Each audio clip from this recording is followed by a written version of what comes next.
کالا کوا اور خونی رات۔ رات کا وقت تھا اور چاندنی اپنی پرانی منحوس کہانی بیان کر رہی تھی۔ ہر جگہ اندھیرا تھا اور ہواؤں میں ایک عجیب سا خوف محسوس ہوتا تھا۔ گاؤں کے افسانے تھے کہ رات کو ایک کالا کوا آ کر لوگوں پر حملہ کرتا ہے، مگر زیادہ لوگ ان باتوں پر یقین نہیں کرتے تھے۔ گاؤں کے بچے رات کو کہانیاں سنتے ہوئے بھیانک افسانے سنتے رہے۔ ایک بوڑھی عورت نے کہا، جب چاند برا ہوتا ہے تب کالا کوا لوگوں کی روح لے جاتا ہے۔ بچے ہنسنے لگے، لیکن چھوٹی بچی مینا کو کچھ عجیب سی فیلنگ آئی۔ اسی رات جب مینا سو رہی تھی، اس نے ایک عجیب سی آواز سنی، جیسے کوئی آوارہ پرندہ ہواؤں میں سیٹی بجاتا ہوا نکل رہا ہو۔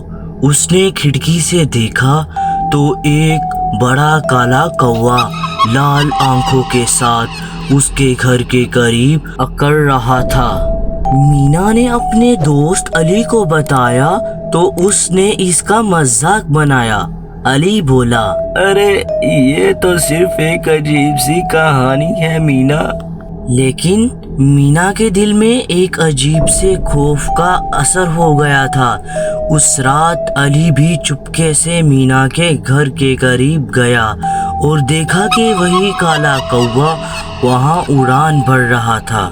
اگلے دن علی نے گاؤں کے بزرگوں کو بتایا، لیکن انہوں نے کہا، بیٹا تمہارے ذہن کا دھوکہ ہے۔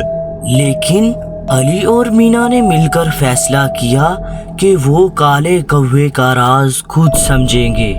مینا نے سنا تھا کہ گاؤں کے باہر ایک پرانی حویلی ہے جہاں کوئی نہیں جاتا، کیونکہ لوگ کہتے تھے کہ وہاں ایک شیطانی روح ہے۔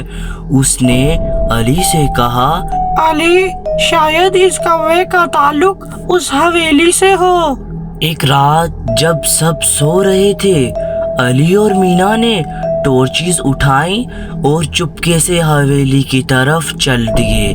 راستے میں انہیں کچھ عجیب سی آوازیں سنائی دینے لگیں، جیسے کوئی ان کا پیچھا کر رہا ہو۔ جب وہ حویلی کے اندر گھسے تو انہیں ایک عجیب سی بو وہاں محسوس ہوئی۔ اتنے میں ان کے سامنے کالا کوا نظر آیا۔ اس نے پروں کو پھیلایا اور ایک بھیانک چیخ ماری۔ علی اور مینا کے پسینے چھوٹ گئے۔ انہوں نے دیکھا کہ حویلی کے ایک پرانے کمرے میں کچھ پرانی تصویریں لگی ہوئی تھیں، جن میں ایک کوا اور ایک انسان دکھائی دیے گئے تھے۔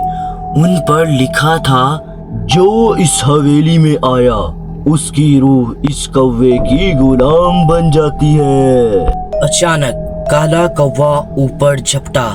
مینا نے اپنے ہاتھ میں ایک لکڑی کا ٹکڑا اٹھایا ہوا تھا اور اسے روکنے کی کوشش کی، لیکن کوا اس لکڑی کو توڑ دیا۔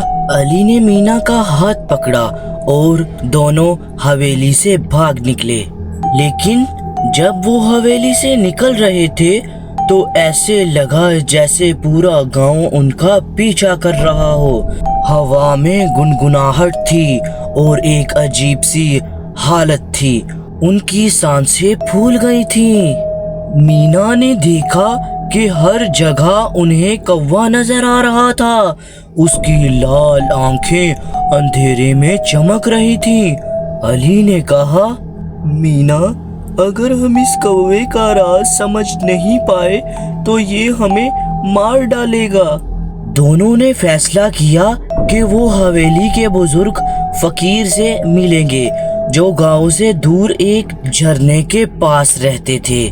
فقیر نے انہیں دیکھا اور کہا، تم نے ایک بھیانک شے کو جگا دیا ہے جو صرف ایک ہی طریقے سے واپس سلائی جا سکتی ہے۔